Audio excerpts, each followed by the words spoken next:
Welcome to GRE Snacks, snackable episodes about the GRE, GMAT, and graduate school admissions.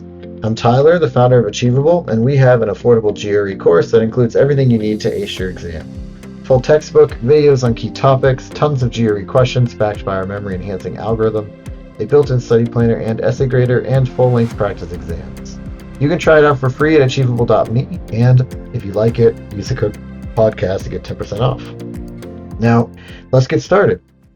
Today we've got Petia Whitmore from MyMBAPath back with us. And Petia, I'd love if you could introduce yourself. Wonderful, Tyler. So excited to be here with you again. So my name is Petia Whitmore, and I am a former Dean of MBA admissions. And these days you can say that I've changed sides. So instead of a gatekeeper, I am now a gate opener. I help MBA hopefuls stop guessing what top schools want and understanding how to put together an application that significantly increases their odds of getting admitted. So really excited to be speaking about some very important topics that I know you want to bring up today. Yeah, me too. And I mean, the first question, right? Or I mean, sort of what we're going to get to with this whole thing is this an MBA still worth it, right? And I think that might seem like a silly question on its face, but there are some like trends that are a little concerning. For instance, I saw a report that, it was many of the M7 schools, including 25% of Harvard MBA graduates, did not get a job within the first 3 months of graduating. And the reason why this is such a big deal to me is because, first off, when you're wrapping up your MBA program, it is probably one of the few times in your life that you're going to have multiple companies coming to recruit you and are competing for you. So for a quarter of the people at the top program in the country, or the top seven programs in the country, not getting selected in this very competitive environment is pretty surprising. Certainly, a lot of that has to do with the job market, right? The job market for white collar workers has been tough for some time. But on the other side of that, it's also when the job market is tough is when a lot of people go get their MBA. So it's Mm-hmm. going, is this no longer kind of the 2 year kind of side quest to escape a bad job market that it used to be?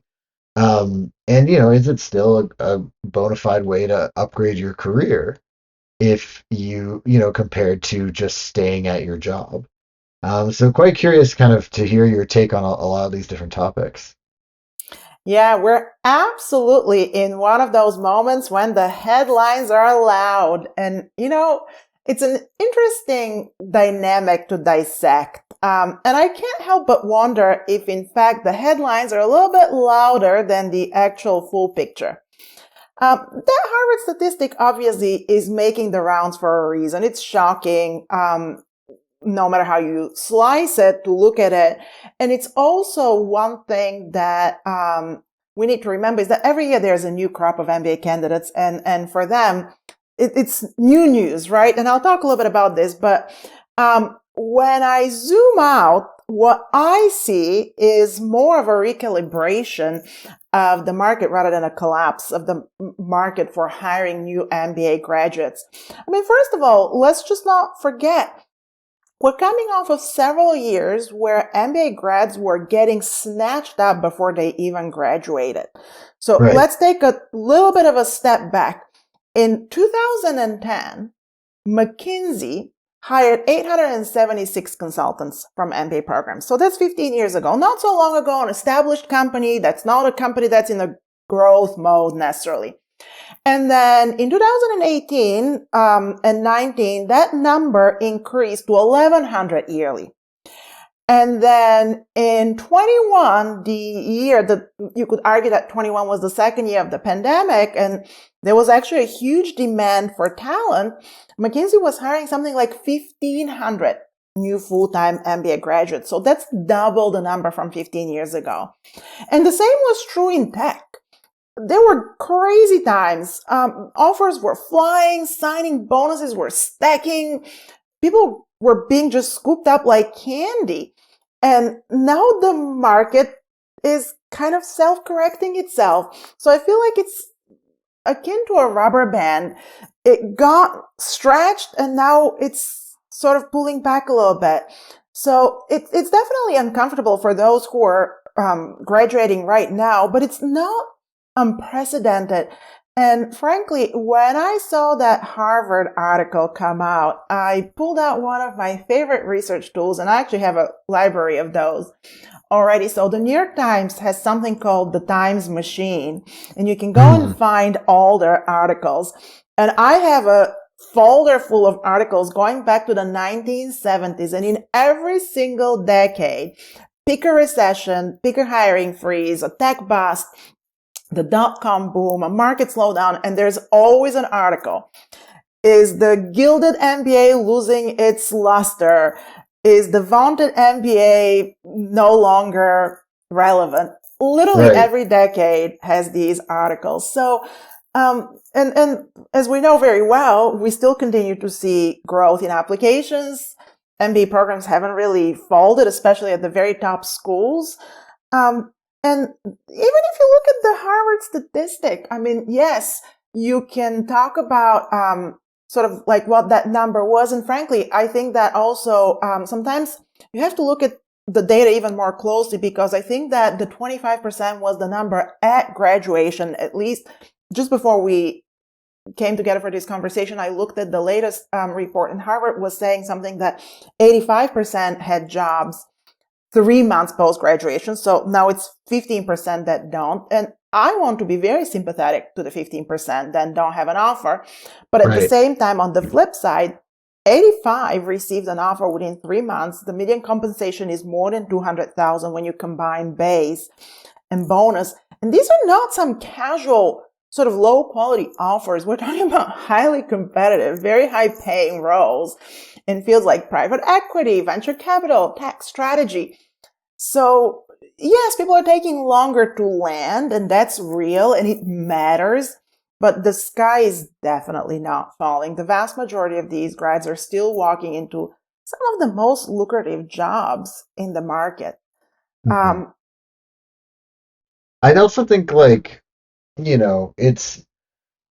is certain that the top performers at the Harvard MBA program are still getting the job offers that, you would hope to get, right? Like they're still getting the interest from the best companies.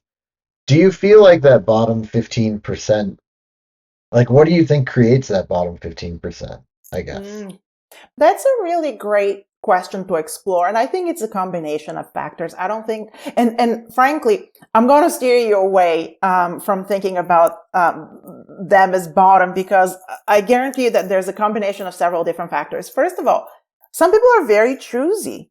Some people are going to wait for the right offer because they invested 21 months of their time, a significant investment of finances, Mhm. and they have a very clear career vision that involves a certain type of company, a certain geography, even certain compensation. So they're just going to wait a little bit longer.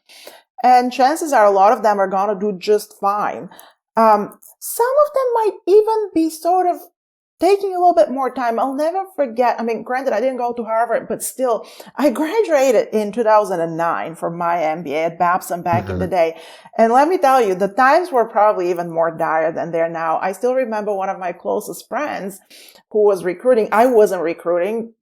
I was lucky and I had an offer, serendipitous, but one of my closest friends was recruiting for tech and nothing was materializing. So what he ended up doing is he actually took 6 months off from his search and he went on a trip around the world for several months. And then he came back and re-recruited and he landed, and his career is in a beautiful place right now. We still stay in touch. So I suspect that there might be a few people like that. I understand that it's a luxury to be able to do that. But another point I want to make is that there's uncertainty also when it comes to international candidates. So I'm ready to think that some international candidates within that number, and not just at Harvard, at other programs as well, some international candidates who are probably hoping to find a job in the US, it's taking them Mhm. longer to do it. They might have to sort of shift their priorities. Some of them might end up reluctantly going to their home country or choose a different geography. So that's probably a little bit at play. And then the other thing that I'm going to mention, and it's funny that we started with Harvard, and hopefully my friends at Harvard don't think that I'm picking on them, because I'm not. But there's something that's lost to some MBA candidates, and that something is that your post-MBA success is most strongly correlated with your pre-MBA experience. Even within the very elite MBA programs, some people who have a pre-MBA work experience, which is better aligned, more clearly aligned, more strongly aligned with what they're trying to do, are going to find success a bit more easily, a bit more quickly, versus someone who's doing a complete pivot. Let's just say someone who's trying to break into VC or PE and doesn't have quite as strong a background as someone else. Like, I'm picking on an industry that hires very small numbers, or even breaking into consulting. You have a whole bunch of people who come from consulting, so they know to case like nobody's business. And for other people, they're still learning that skill, and maybe it's taking them a little bit longer. So that's what I think is happening. There's sort of a mix within that percentage that hadn't landed at 3 months post-graduation as to what's impacting them. Got it. Yeah, and I mean, it doesn't necessarily mean that your career is over if you don't get a job straight after your MBA, right? But I do think a lot of the reason why people consider MBA programs is because they want to upgrade their career, right? Like you're instead of earning money for 2 years and getting 2 years of work experience, you're taking this other route that costs money. Mm-hmm. And so you really want it to lead to like that upgrade outcome. And I'm curious, kind of, do you think that that's still the case today? And sort of particularly, you mentioned like definitely with career switching, if you're trying to say go from a job in tech to a job in venture capital, I mean, getting an MBA is probably one of the better ways to do that, right? But like even just if you're staying in the same career, is it still better to, go get an MBA at Northwestern for marketing and then go back into marketing? I mean, one thing that we should probably acknowledge is that there's more than one way to get that upgrade to your career. And let's not forget, those articles that we saw, they're all about full-time MBAs. The ones who take time from the workforce, and then they're hoping that on-campus recruiting is going to give them that new start that they're hoping for. But there's also a whole variety of MBA degrees that can help people, online, hybrid, even certifications. And I'm happy to kind of like dig into any one of them. But getting back to your question about, is the MBA still even necessary? Here's what I tell people. You don't absolutely need an MBA in order to be successful. There are plenty of people who do incredible things without one. The reality is most business leaders do not have an MBA. MBAs are still a minority. But if people are asking themselves whether an MBA will meaningfully accelerate their career, here's the test that I often give people. I ask them to ask themselves, are you hitting a ceiling that you can't break through with your current tools? Are you hitting a point in your career where you're just no longer promoted? You're not longer being given larger projects? Are you solving the same problems on repeat? And you want to stretch into something more complex, more cross-functional, more impactful. Do you want to move from a contributor to a leader, not just in title, but in influence? Right. Do you feel like your current path is solid, but it's not fully aligned with what you really want? Then you might want to consider an MBA. And for the majority of people, it's still going to end up being that transformative force. But it's probably not always the best tool for people for whom the answers to these questions that I just outlined, they're saying, nope, I'm not hitting a ceiling, and I'm actually really excited about the things I'm doing. Well, then maybe now is not the time to actually venture out and try something just for the sake of trying it. But for a lot of people, sort of the answer, or what do I need to become my next version, involves some sort of learning, some sort of growth, some sort of leadership development in particular. And then that very often can come from the MBA in a way that's really targeted, focused, efficient. Yeah. I mean, I definitely understand where you're coming from in the sense that basically, you know, large companies could see you going and getting an MBA as a way for you to develop your ability to be a leader and to have that leadership voice. Also, in my experience, I found that a lot of these people would have that already if the older people would just listen to them, you know? And so I wonder how much of this is just perception versus actual training. I don't know if that's maybe cynical of me, but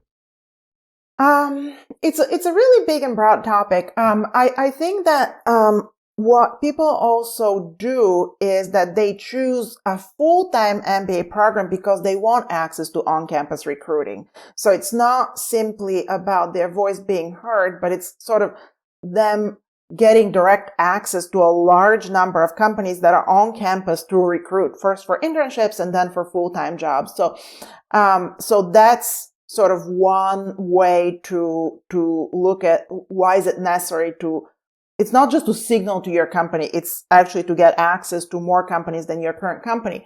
But the mhm. question you're bringing up makes me think of the fact that for some people, if it's really just about sort of them learning how to better advocate for themselves or truly getting training because all of a sudden maybe they got promoted, but they're finding it difficult to lead. They're not getting necessarily all of the tools and all of the training.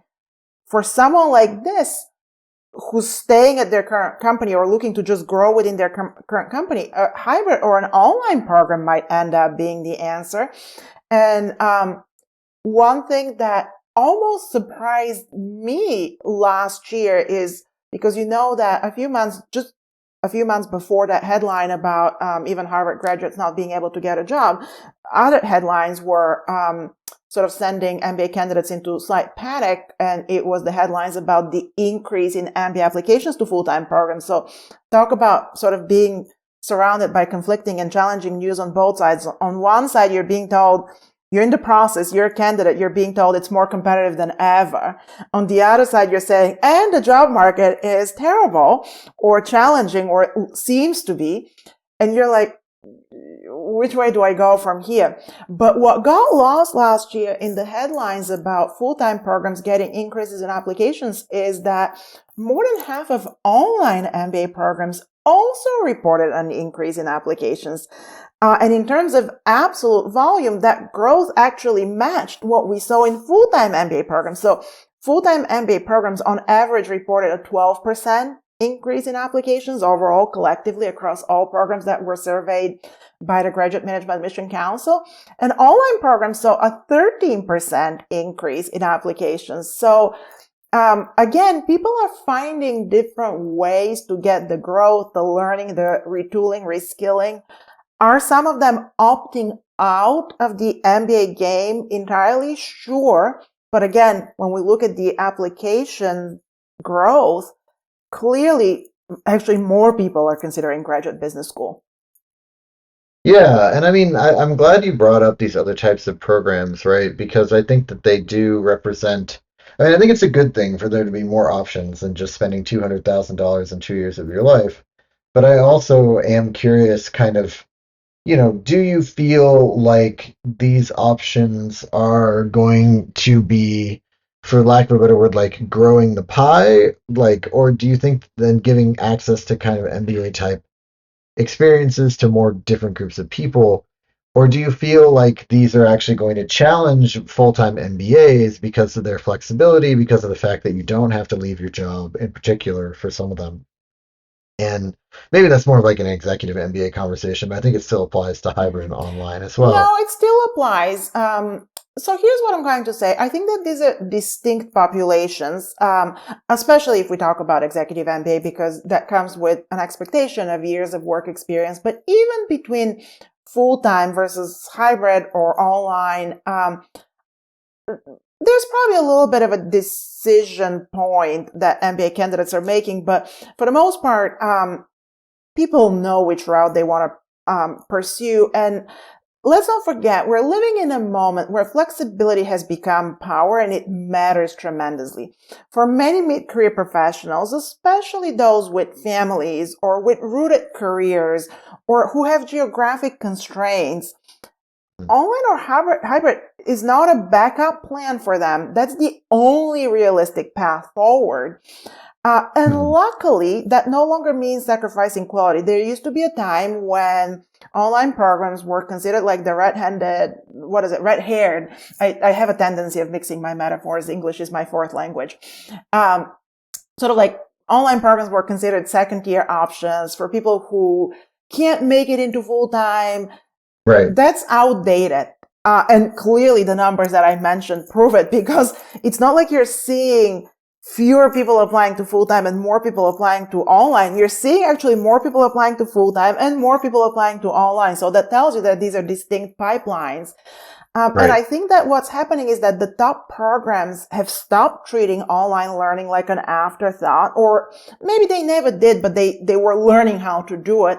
And now they're designing these programs on purpose. So there's better quality live instruction, really collaborative projects, immersive experiences. They've learned really well how to build some on-campus experience as well. And very critically, nowadays, unlike years ago, people who are in the online, people who are in the executive MBA programs or part-time MBA programs, for the most part, they have access to career support as well. And in many instances, even to on-campus recruiting. It's not exactly always the same kind of access, but it exists.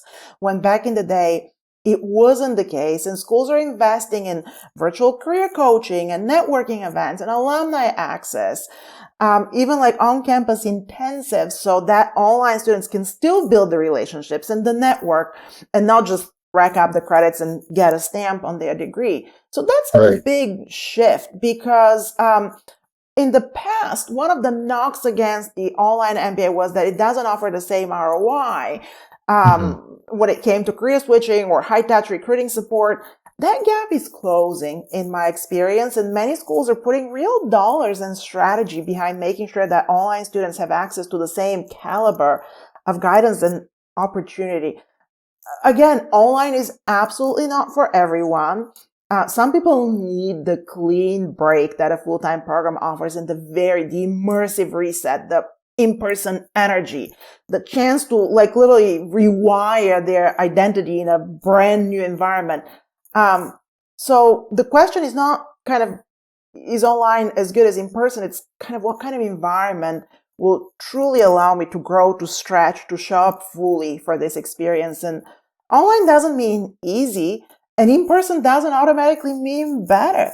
So the right format is what fits into your life, into your goals, and what actually allows you to engage with the transformation that you're seeking. Yeah. Well, and are online programs from these same schools like significantly cheaper also because you're not using classroom resources, or are they similarly priced? It's a very interesting question. You're going to see a range. You're actually going to see that some are very similarly priced, and then you're going to see some real budget options. I've been a big fan, and I've talked about that for a while, since I hail from one of the Boston schools. When Boston University launched their $25,000 online MBA, I think it was back in 2019, I kind of said, I'm really glad that I'm no longer the Dean of MBA admissions at Babson, because that offering is going to give me a real run for my money. Again, I understand the segregation of the M7s and then top 15s, but let's face it, BU is a very well recognized brand, not even just regionally. And that $25,000 price tag, you can't easily beat that. And I actually happen to know, I've worked with some candidates who wanted to understand better how to use that type of degree. The caliber of student is actually really strong. The students who choose these options, for the most part, go into them very clear-minded, open-eyed. So there is an option to get a much different price tag. It always comes down to how prestige sensitive one is. And that's a very personal set of arguments, if you wish. Yeah, I mean, there's lots of people and lots of examples that, went to San Jose State and then founded like Cisco or something like that, right? Like it doesn't really matter. And this is not a knock on San Jose State. It's just to say like you don't have to go to an M7 school to be successful. It just Uh, depends on like, does it help you get in the door, especially in that first job right. fair? Sure. Mhm. And you might think about it this way, given the huge selectivity of the M7 schools, granted it's still a transformational experience. I'm not doubting that for a second, because when I work with MBA candidates, I stay in touch with them. They email me, talk to me about their successes. I just woke up this morning to one of my candidates from 2 years ago. He's now in his second year at an M7 school. I'm not going to mention it because what I'm going to say next would identify him, but he was emailing to tell me that he is now the president of the student body at his M7 school, and he landed a wonderful internship offer at a consulting firm, even in this environment. And he was emailing me to say, that storytelling that you told me and taught me how to do, that difference between show and tell, I still do it. And of course, like my little heart sings when I get these emails. But the point I'm making is that the top schools are so selective that you would argue that the experience is still very transformational, but they're not taking a ton of complete diamonds in the rough, right? I mean, they're taking, like, the people who get admitted are already extremely successful professionals. They're already have momentum in their career. So that supports your point that you're saying that people can do exceptional things without necessarily having gotten an MBA, and especially without having gotten an MBA at the very top. For sure. I think the other thing I wanted to ask with regards to like online versus full-time programs is, do you feel like online programs have, and because we talked a little bit about that, like sort of the reputation or prestige, right? Do you feel like that reputation or prestige gets discounted a little bit if you went to the UPenn Wharton, executive MBA program in San Francisco, or you went to an online program versus if you went to the full school? Because I think that people kind of, when they're like quickly browsing, right, they might not necessarily notice the difference, but maybe like recruiters are paying a good bit more attention to that. Frankly, I personally haven't seen it happen, and I haven't heard of stories of someone who is a great candidate for a position and they interview really well, and for some reason a recruiter is nitpicking and saying, yeah, but you did the online program and not the full-time MBA program. Like, that would be a really petty way of looking at it. I mean, first of all, no one's diploma says what mode they use. A diploma from Wharton is a diploma from Wharton, whether you did executive MBA full time or something else, Right. as long as it's a degree program. And I would actually make an argument. So if someone did an online MBA, chances are that that person continued to be in the workforce. So they had to juggle probably a somewhat demanding job and studying. And you'd argue that that person actually did something really commendable. They stretched themselves and they prove that they can handle multiple very challenging, let's call it, work streams at the same time. So I don't necessarily know that there's, when it comes to the same university brand in particular, I don't think that there's any longer sort of this perception that the online or even the executive MBA program is like MBA light. I personally don't believe that's the case. Of course, perceptions of some candidates matter. I'm sure that you're going to find a whole bunch of MBA candidates who are going to shake their fist as they listen to you and I talk and say, Petia, you're absolutely wrong. Of course, my full-time degree is so much more valuable than someone's online degree. I mean, they're allowed to believe that. Yeah, I mean, so then, with all that you said, to play devil's advocate, if online degrees are cheaper, why wouldn't everyone just switch to online? They're not always cheaper. That's the problem, that Or very maybe more often. convenient. I mean, you could arguably do it while having a job, Mhm. arguably, right? If I think that it comes down to that sort of preference for what kind of experience people need. Um, Generally, full-time programs tend to skew a little bit younger. So you have people who Mhm. are 4, 5, maybe 6 years out of their undergraduate experience. And very often they kind of want that on-campus experience. They want that full reset in terms of experience, in terms of branding. Mm-hmm. Online candidates very often, like I said, they either have some sort of a specific circumstance. They're not looking to change jobs. They don't want to stop earning. They have a geographical constraint that actually makes it impossible for them to go to a full-time program. So I think that it's just different needs and different desires, if you wish, for what kind of experience they want. And that's why I'm not seeing a ton of sort of bleeding from one into the other. And again, to the point that I was making earlier, that's why you're seeing both pipelines grow. That's why you're seeing increase in applications for both full-time programs and online programs, which I'm sure for the universities who run them, that's a wonderful thing to have strong pipelines and distinct pipelines into two completely different programs. Yeah. Yeah, and I think also, it all comes back to like when we're talking the topic of today is like, is an MBA still worth it? Right? I think it's, with there being more options, there's more opportunity for it to be worth it to you if it's a different sort of modalities or price points.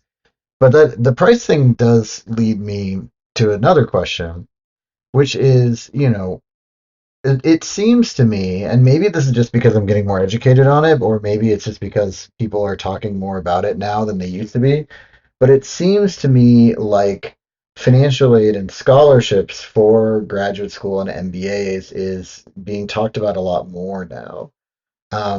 And I'm curious if you've seen it that way, or if maybe, like I said, I was just kind of ignorant. And then also how that is changing kind of go if you think that's changing going forward. Yeah, no, you're absolutely right. There's a lot more conversation about this, and the reality is that tuition for MBA programs, not just even for the top MBA programs, in general, MBA tuition has been rising at rates that a lot of people are concerned about. Again, Hmm. at this point, a full-time MBA program is easily touching or exceeding the $200,000 mark, and that's a lot of money. Particularly So when you money, aren't earning any. that's correct. And you're foregoing income. So there's the opportunity cost during that time. So you're accruing some level of that because let's actually be very realistic here. Even if someone who's getting a full tuition scholarship, and I'll talk a little bit about this because there's a point that I want to make when it comes to financial aid and scholarships. But even if you're getting full tuition, that doesn't mean that your expenses are covered. That doesn't mean you're gonna, like, Hmm. you still have living expenses, Still have to right? And eat. you're still not making money. Exactly. But money is always part of the equation. And I feel that nowadays it's even more so because, again, the increase in competitiveness is making people worry. Am I going to get into a top program? The news about the hiring market is making them worry. Am I going to get a job, or am I going to get a well-paying job, or am I going to have to go back to the same kind of job, or even worse, maybe lower paying job? Because it's happened. I've seen that in the online forums. Hmm. And then of course, like tuition going up. So the way I like to talk to my candidates about this is that funding for your MBA should be part of your admissions, of your application strategy. I have to say, one of the really worrisome trends in the last few years is that too many people apply and then worry about money. Hmm. And that's a mistake. And it's happening. I'm seeing a lot of people talking about how they're admitted to their dream school. They even got a scholarship, sometimes not an insignificant scholarship, but all of a sudden there's still a gap. So the strongest candidates need to try to flip that and go in with eyes wide open and apply early if they're hoping for merit scholarships. Be more open-minded to rankings, because the more competitive you are for a certain school, the more likely you are to actually Get a better receive a scholarship, yeah. scholarship. Yeah, get a better scholarship. And also, one of my candidates recently shared a very interesting statistic. So he's admitted to a M7 school. He has some scholarship. He was a great planner. he was very realistic about what he could expect, and he got more than he expected, but still he's going to have some expenses as well. So he was on a webinar with one of the organizations that helps people with financial aid. And the point they made, one statistic that stuck out to me, was that on average, MBA students underestimate their expenses by 15%. So we're talking about people who are admitted, like they're going through the financial aid process. They've gotten They're some supposed to be scholarships. math. They're supposed to be good at math, right? I know, right? So, I mean, someone might say, 15%, they just went on a few more trips than they should have.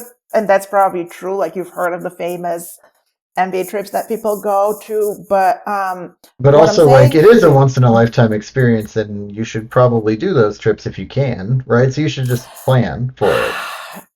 I think I'm Anyway, I don't want, see that's a here big side tangent. you're touching on a personal note. You're talking to someone who grew up in Eastern Europe in a cash economy. The notion of debt at the time was just horrifying to me, but everyone has a different level of sensitivity to it. One thing I'm going to say, and hopefully the people who listen will listen up to this point, is that one thing that it's very clear to me MBA candidates do not understand is that full ride scholarships are very few and far in between.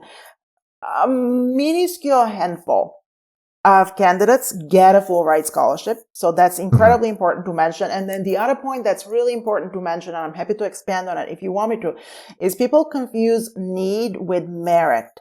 There are merit scholarships and then there are financial need-based scholarships. The majority of top programs have something called merit scholarships. That means that you get awarded based on the strength of your candidacy, with statistics, unfortunately, like GPA and GMAT or GRE playing a somewhat substantial role in that. And then there's need-based scholarships among the very top schools. The two schools that are very famously need-based are Harvard and Stanford, as a matter of fact. So they evaluate your financial need, your assets, your ability to finance your education, and Right. they award you based on that. So I have to say, I mean, I'm seeing sort of, and sometimes that benefits students who have financial need. And then I've had some absolute rock stars who've been very successful professionally, and they get admitted to Harvard and get zero because their assets, they might not be millionaires, but they have enough in Right. savings, not a lot of previous debt potentially. But again, the larger point is understand the two kinds of scholarships, which is merit and need. Candidates should not confuse merit and need. It breaks my heart every year, especially in the online forum. I'll have people reach out to me privately and say, these are my statistics, and the statistics are not great. And I got admitted to my dream school, but I got maybe just $10,000 in scholarship. What can I do? I can't afford it. I'm supporting my parents. Or I come from a country such as in Eastern Europe, like I did back in the day. And my heart breaks for them. But the reality is that for the schools who offer merit scholarships, if you don't have that very, very strong profile, you might get admitted, but you might not get the highest level of scholarship. So people need to understand that this is something to plan for very, very carefully. The dream is one thing. The reality and the financial reality of it is another thing. And it's a little bit of it's a trend. When I speak with the schools, which I do fairly often, I am part of our Association of International Graduate Admission Consultants. We meet with the schools every year. We talk about trends. The schools are all saying how one of the trends is that people are not prepared for the financial commitment of the Mhm. MBA sufficiently and misunderstand how many people can get a full ride. Just because you have the financial need, it doesn't mean it's likely. Yeah. I think, and then my other sort of follow-up question to all this scholarship talk is, does your ability to get scholarships change, or is the prevalence of scholarships different either on the supply side or the demand side, for hybrid and online programs? So that's actually a huge part of the equation, because the reality is that the part-time programs, so the programs where what's built into the modalities that you continue to be a working professional, Mhm. definitely have fewer scholarships. So that's another consideration. And again, the reason is that there's an assumption, and it's the right assumption, that the people in online or hybrid programs are working professionals, so they're not making that same sacrifice for growing income. So there are some scholarships for them as well. I mean, I don't want to say that they don't exist. They absolutely exist, but they're not on par with the level of scholarship awards that the full-time MBA candidates receive. So that's another consideration for people sort of deciding between the two. Of course, again, you can argue, yeah, but you continue to have an income, so you don't have that same opportunity cost. But it's definitely part of the consideration. Yeah. So then my the sort of final thing on my sort of list today and talking about whether an MBA is still worth it in 2025 is how like certifications and boot camps and other avenues, right, that are not a graduate school play into this, right? Again, it's like more options for the customer, and I'm curious if you see these things being kind of not really that relevant and maybe not really interfering with like the graduate school ecosystem, or if you see them as sort of a legitimate challenger, or if it depends. No, it's a very important question. I tend to think of certifications kind of like high performance sneakers. They'll help you run faster in a specific lane, but a graduate degree, it's not just gear, it's like a full body transformation. We're talking like new mindset, new network, new sense of Hmm. self very often. A certification tells people you know a tool. A graduate degree shows them you know how to build the entire system and lead the team that's doing that building. But in certain fields, like maybe IT, project management, certifications have great value if you're looking to level up within your current trajectory, maybe become a more efficient Scrum Master or a better Amazon Web Services architect or a sharper data analyst. A certification can absolutely get you there and boost your credibility. It's a proof point. I know this, I can do this, but it's not a strategic reset. It doesn't give you access to on-campus recruiting. It doesn't completely reframe your brand. It doesn't open doors, new doors in the same way a graduate degree does. So that's what I always say. The better question is not certification or degree. It's like, what problem are you trying to solve? Are you trying to sharpen a skill, fill just a small gap, check a box to get promoted? Or are you trying to shift lanes entirely, take on broader leadership, reposition yourself for an entirely new chapter? Hmm. That's what the MBA and the really strong graduate degrees are designed to do. They're built to transform, to truly be a significant transformer and accelerator of your career. So if you're trying to move from technical expert to strategic leader and from project executor to big picture thinker, you probably need more than a certificate. But I will say there are certain certifications that I've been watching very closely. They're definitely contenders. I speak very often to the extent that I feel that they should be giving me access to it for free. But there's a program, an online platform called Section. It was actually started by a NYU Stern professor, Scott Galway. And initially, he started by teaching similar courses that he used to teach to MBA students. Hmm. And he used to call it Section 4. And I think that the rationale was like he taught 3 sections at Stern, and then Section 4 was his sort of online section. And now Section has become Section School with very robust curriculum, especially in AI, interestingly enough. But he also offers something that he actually calls Mini-MBA in marketing and in, I think, data analytics, if I remember correctly. And I think that that platform kind of has the ambition, or until recently did, to be an alternative to the MBA. I can't necessarily, I can't say that I've analyzed them to the degree that allows me to say they seem to be putting a lot of resources, not necessarily in MBA substitute types of courses, but in AI. But the platform is growing. And again, for someone who's looking for just an upgrade versus an entire renovation, if you wish, there are opportunities and there will be more. Hmm. So who knows, 10 years from now, perhaps there will be a headline, and perhaps this time it will be true, and it won't be something that simply goes into the New York Times time machine. Right. But not just yet. Right now, all the news about the Demise of the MBA are, what did Mark Twain say? Vastly exaggerated. The news Yes. about my death.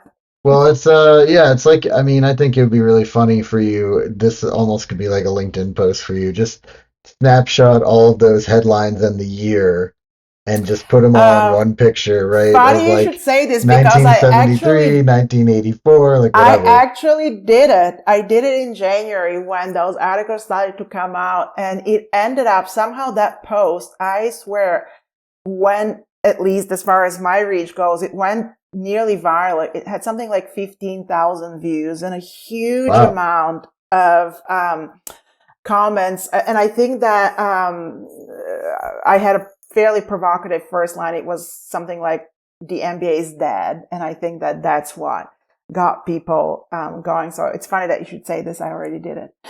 Yeah, that's awesome. Well, great. I Well, mean, as you know, I live and breathe MBA admissions. So like that has been my field for 16 years. So MBA admissions is what I know best and love most. So it's yeah. what I wake up thinking of every day. So, as we wrap up here, is there anything that we didn't cover that you wanted to make sure that we talked about, or do you feel like we have a good coverage of this topic today?